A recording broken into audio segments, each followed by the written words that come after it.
Welcome to Skills for Startups, a podcast dedicated to helping founders master essential skills to be successful. I'm your host, Avery Del Grasso. How do you construct and execute a durable marketing strategy in an increasingly crowded business landscape? The answer lies in moving beyond simple marketing tactics and developing an intimate understanding of your ideal customers and their needs. Today, we'll learn how to find your ideal customer, effectively communicate how you can meet their needs, and achieve high-quality conversions for your startup business. Joining me is Kseniya Melnikova. With more than 15 years of experience in brand design, marketing communications, and public relations, Kseniya has built a career advising global organizations across fintech, insurance, life sciences, technology, and industrial sectors. Today, Kseniya leads Melk Marketing Partners, a firm dedicated to supporting small but highly specialized businesses to make an outsized impact in their industry.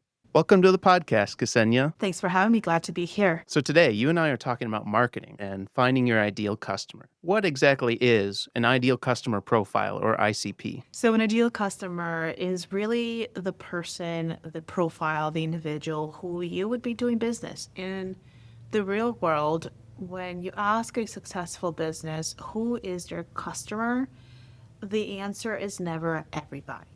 I don't care if it's a candy shop or a consultancy firm or an engineering firm. There's always someone they deal with.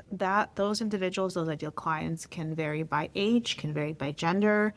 There's some psychographical data like political affiliation, perhaps other types of data in terms of health profiles. And that really comes down to the kind of business that you run and the value that you offer. There's always going to be someone that it relates to a lot better than just broadly. What are some strategies that can help someone define their ICP? What I find to be most useful is really coming down to understanding your business as what is the change that you're trying to make in the world.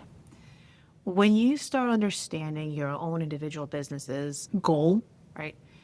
And let's be for real, businesses that just say, oh, we're here to make money. No, everybody is here to make money. But the reality is there's some kind of a fundamental underlying change that happens. Maybe they're trying to be a leader in an industry. Maybe they're trying to shake things up in terms of how things are done. Maybe they are introducing new technology, a new way of doing something, a SaaS widget. There's a million different things, but they all have something in common, that is the modus operandi, or what they're trying to achieve, differs. And they each have something that is that northern star. When you understand what it is that you offer, your value, and when you understand the tone, and I'm going to age myself here and say, as the young kids say, the vibe, right? If that's still the cool term. When you understand what the vibe of your company is and the kind of folks that you click with, right, you can start niching down who your ideal client is.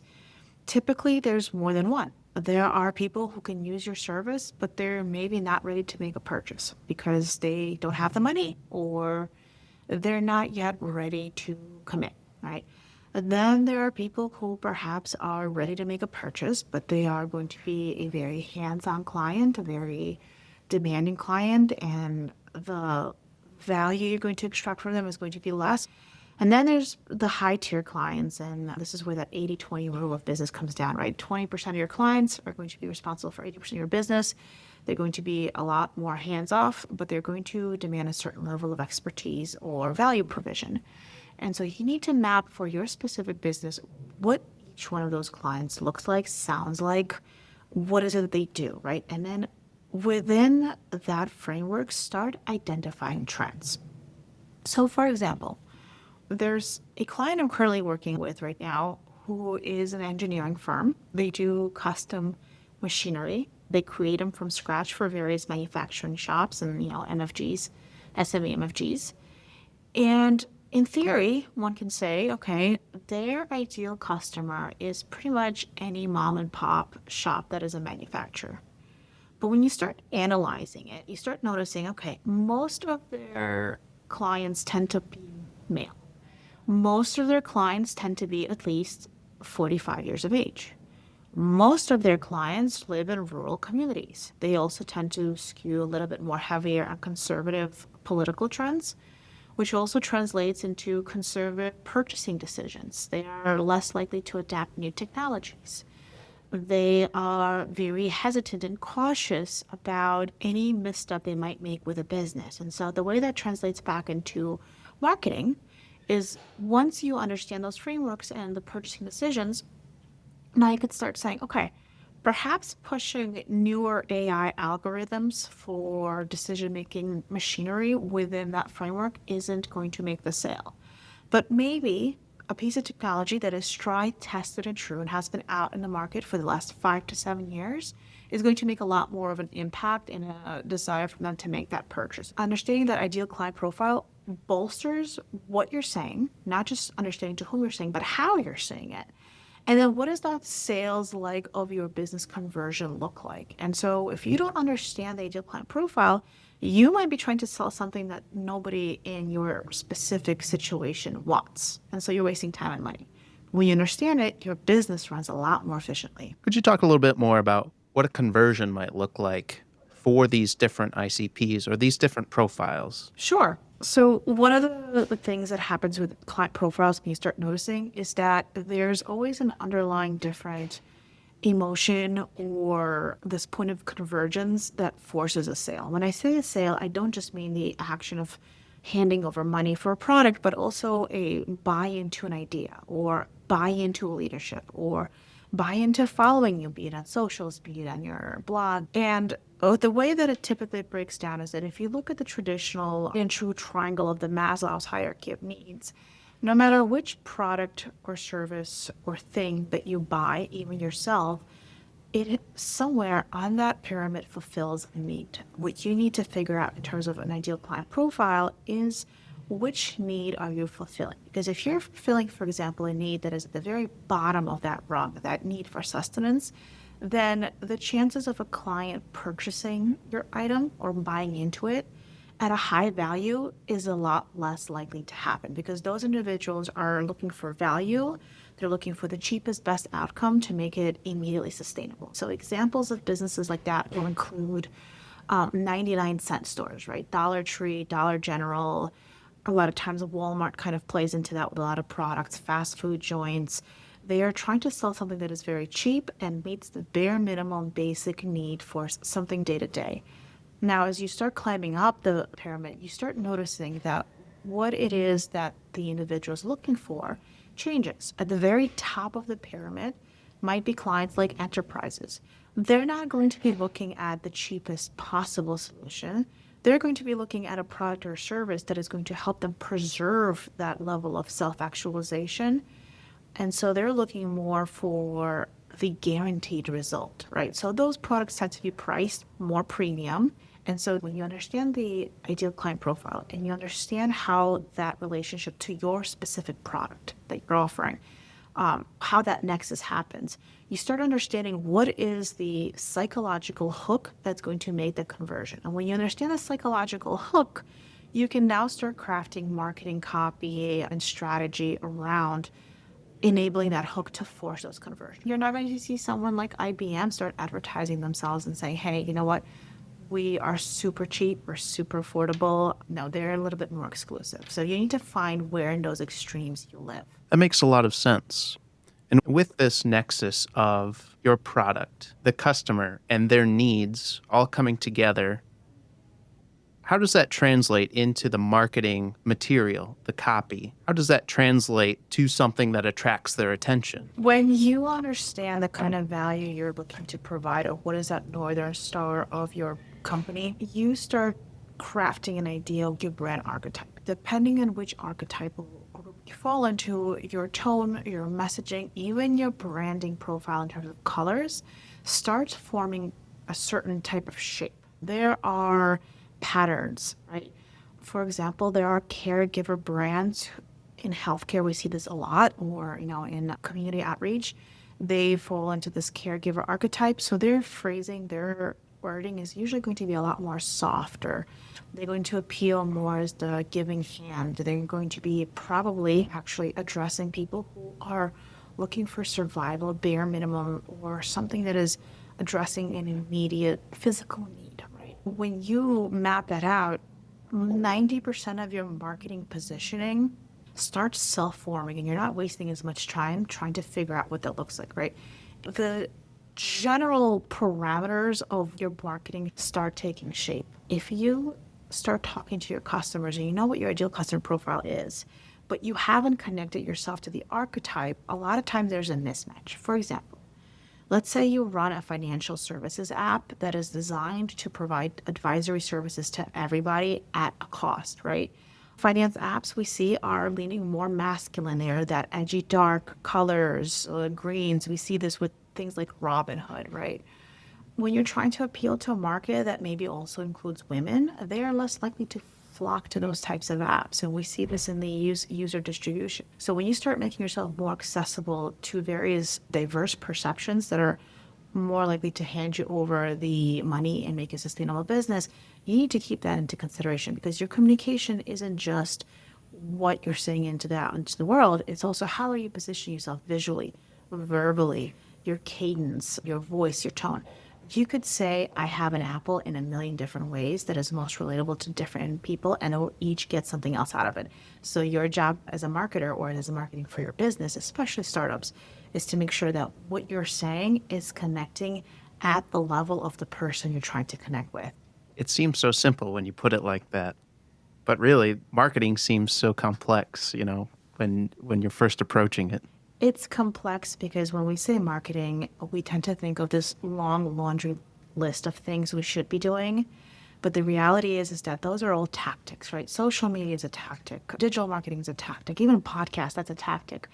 A lot of people fall flat because they don't actually understand what a foundational strategy is, because that's not something that's really taught. Even professors in school assume that, their students already understand that off the basis.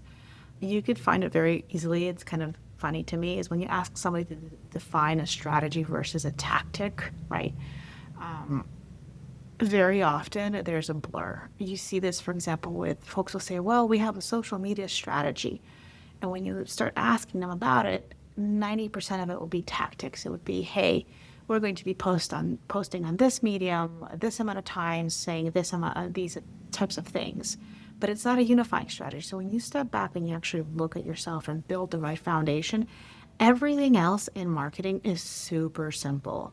And the good thing is that if you build the right foundation, your foundation will be able to adapt ubiquitously. How can someone who has a strategy decide what tactics are best to fit that strategy?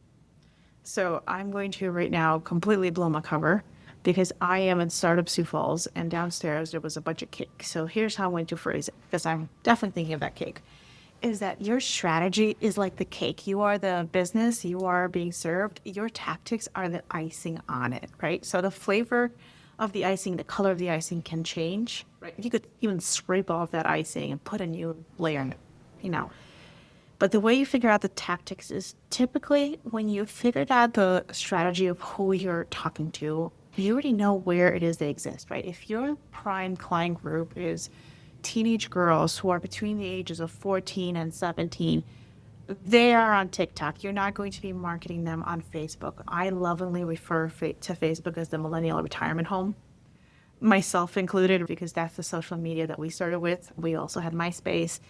But when you know who you're talking to, you kind of know where they are. If you're trying to tackle a professional network, you're not going to talk to them on Instagram looking for clients. Not to say they don't exist there, but it's a different landscape. So you already kind of start seeing patterns and organizational patterns in terms of where these individuals work. And then your tactics really need to align to organically just fit into that. The great thing about pretty much the world, everything, is that there's always patterns you could find. My favorite pattern is the golden ratio. I'm always looking about how things are looking. You could also kind of take a look at fractals. But if you look at this massive world of chaos, you'll quickly notice that it self-organizes. So when you're building out your marketing strategy, what you're looking for is for trends of those self-organizing communities and just how you would naturally approach and plug into those trends, into those organizations, right? So you're not going to start going door to door, knocking on doors, selling SaaS products. Although we probably all had a door to door salesman trying to sell us knives or pest services or my favorite Girl Scout cookies. So once you figure out who it is you're talking to, again, and I'm going to be repetitive, and you figure out what it is you're saying, you now know where those people exist, and you have to start talking to them there. Social media is about being social. It's a two-way communication street. It's never about just spitting things out into the wild, hoping for the best. Start engaging, start talking, start asking, start causing a little bit of controversy.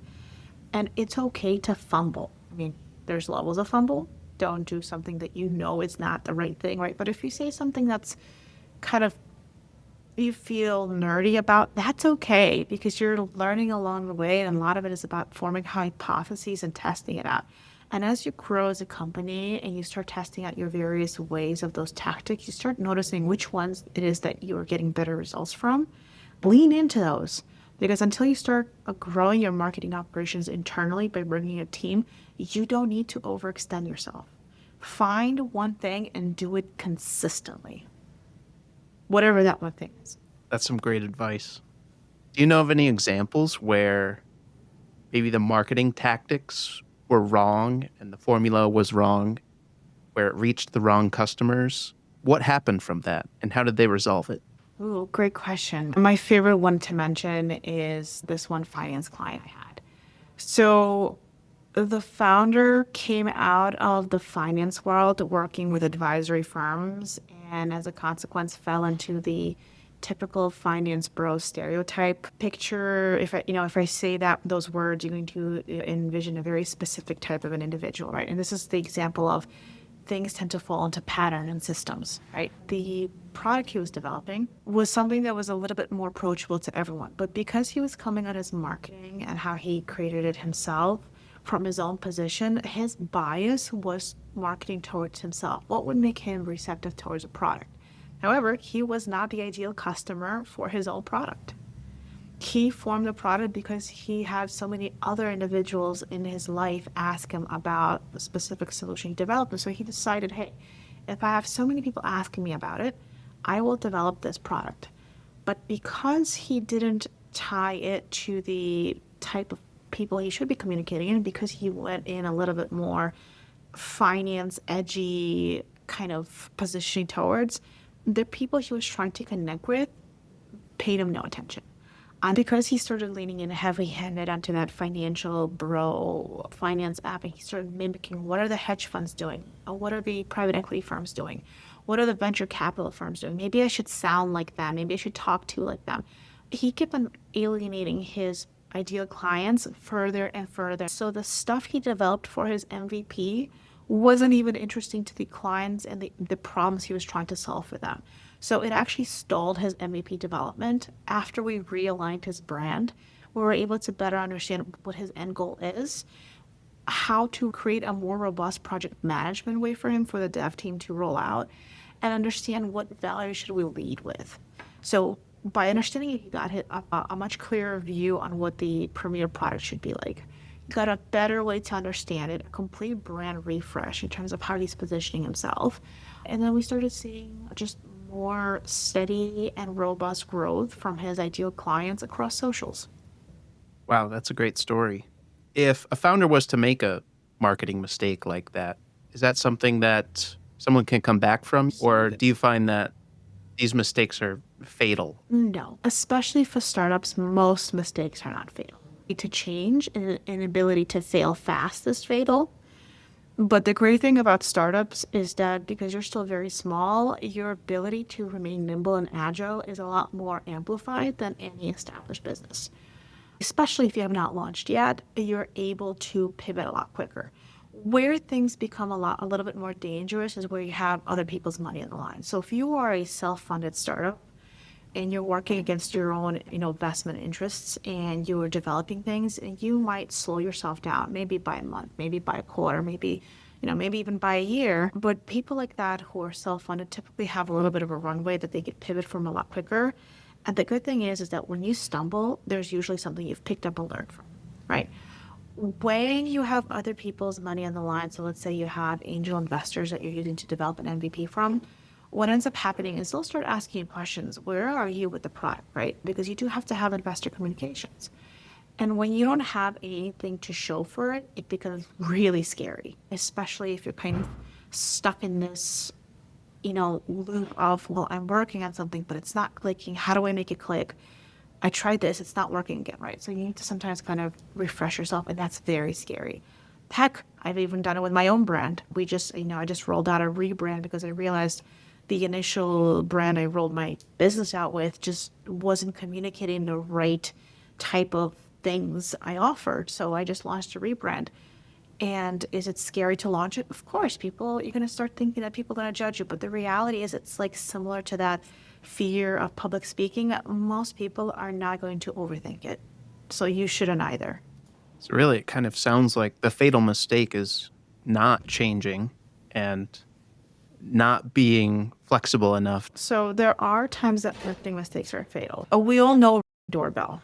If you don't recall, doorbell actually started out with a completely different name. I believe they were called People First. Around the time that doorbell was growing as a company, they were a brand new startup. They were going through this journey where they've hit momentum. They started getting into the public eye and people started being familiarized with their name. Another service came out. It was created by two ladies where they decided to do a Yelp review called People for other people. Basically, it was a bullying app.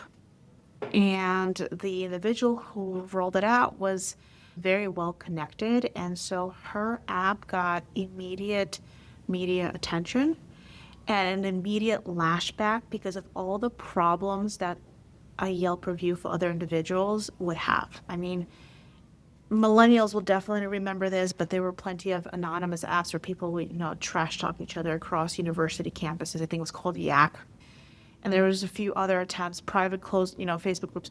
Whenever you allow people to anonymously talk on the internet, we started getting a little ugly, right? And so here you had an example of Doorbell, who pivoted in their name and completely had to brand themselves to disassociate with whatever controversy was having with this other app, right? And they've already had momentum for what they were offering. So doing a full rebrand was kind of scary, right? It's a lot of money or effort or whatever the case may be. They've already had investors, but they did it. And today it's a very successful company, not without controversy. There's still issues. Every company, it will eventually find itself in some murky waters. But they seemingly are doing very well for themselves, right? They're trying to do the best they can. They're developing a great product. They're offering services. They're evolving. They're growing. They continue to be nimble. Whereas in the app that was also called People, that Yelp review for humans, that founder, she doubled down. She refused to change. And her company went underwater essentially pretty much immediately just because she did not want to alter and say, okay, you know what, maybe I should rethink or re-strategize. And so in the exact same example, one company, nimble, doing well years after, the other company, not so nimble, stubborn, and now they're no longer in existence. Nobody remembers who they are, right? And even with that, this is an example. With them failing, no one remembers who they are. You're right. I don't remember. That's for sure. As a founder goes through all of these concepts and starts drafting them for themselves, where can they go for help? I think the beauty of living in a connected social media internet, as terrifying as it is sometimes, is that you have a lot more access to people volunteering information freely. 20 years ago, if you were doing ideal client profile research, you were a lot more removed from people that you were trying to service, right? You had to go out and do surveys. It was a lot more expensive. Today, you can go online and with a good search, find people complaining about the things you're trying to solve for on Reddit, right? You can go and look at what are people struggling with across social media. My favorite thing is Reddit because a lot of times business owners will go on there and they'll start complaining about things that they're frustrated about. And I could kind of do a pulse check about, all right, is there something else I should be offering as a value to help alleviate a lot of these pain points for them? That's a very valuable free resource. And so I think, to sound mundane, the internet is your go-to friend. Start throwing Google searches, throw in searches into the social media platforms. And now with AI, oh my goodness, that is research on steroids. You could ask the question from AI as a starting point, have it start providing you some resources, and then start doing your own digging. But caution to the wise, don't only rely on AI because it does hallucinate. It does create fake resources. So you always have to double check it. AI is a great tool as a starting point, but it's not an end all and be all. But it does definitely democratize the access of information and looking even deeper, especially for folks who don't know how to research. And You'd be surprised how many people do not know how to research because it has a very specific technical definition. I started my world in the legal field, so I've done a lot of legal research, right? But for the average person, they're not taught some of the nuances of it. And I think AI helps kind of break through that and open up more opportunities for gathering information. Maybe that's a topic for a future podcast episode, is how to conduct research like that. I think you kind of touched on it, but are there any other tools that might help founders with their marketing? First of all, of course, it depends on the kind of startup you are, right? Because if you are, for example, in a medical research field, the tools you're going to use are probably going to cost money. White papers, journals, things of that nature. Most startups, however, I would say one thing as a founder is 99.9999% of the time, especially if you have not yet launched, you do not need to spend money on research. Unless you have a very specific high value product where, you need to interview very specific individuals, let's say businessmen from Minneapolis who earn exactly $500 an hour and use, Adobe Photoshop for the, if you have something that's super highly niche specific and you need to conduct surveys, yes, but they are very expensive. So be mindful. Most of the research that you can do for your startup is free. Most of the marketing tools that you need as a startup, especially pre-launch, especially for getting your toes wet and playing around with the market, they are free. The important thing is to figure out what it is you're going to be doing and who it is you're talking to and selling to, what value you bring to them, what are you offering them, and where are they. Once you figure that out, start using the free tools. The premium stuff that you're paying for is really about when you start outgrowing or you start, having less hours in a day and you need to have something that's batched, that's where the premium tools come in. So I would say as a business that has not yet launched, do not pay for your marketing tools. I know, controversial. Be very conscious with your costs. Once you figure that out, and once you figure out what works, then you could start paying for amplification. But don't pay for the amplification or for the tools right off the bat because you're going to spend more money than it's worth and you're going to hurt yourself until it is you understand and get good at what it is you need to be doing. Those are some great tips and advice. Do you have any last thoughts that you'd like to share with us today? I think the best I can give to a startup as advice is don't take yourself too seriously. Be comfortable to play around with the market. See what it, latches on to. What is it more receptive to? Especially when you're that small, not as many people are going to be paying attention with you. Use that to your advantage.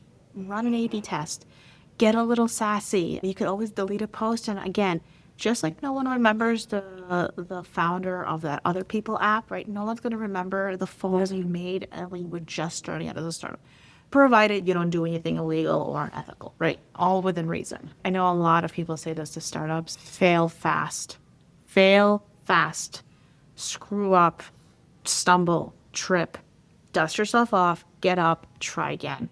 I know it's redundant, but out of 99 times, 100, that 100th time you win, those 99 times you stumbled are not going to matter. There's a lot of brilliant people who are held back because they are too self-conscious, because they are afraid to not be perfect. Don't overthink it. I think there's a Jeff Bezos quote somewhere that's something along the lines of launching the product when it's 70% complete, because your own biases and assumptions are going to hold you back when the 30% you would work on, right? But the market decides something else. The last thing to share with really is understand that people operate in systems and patterns.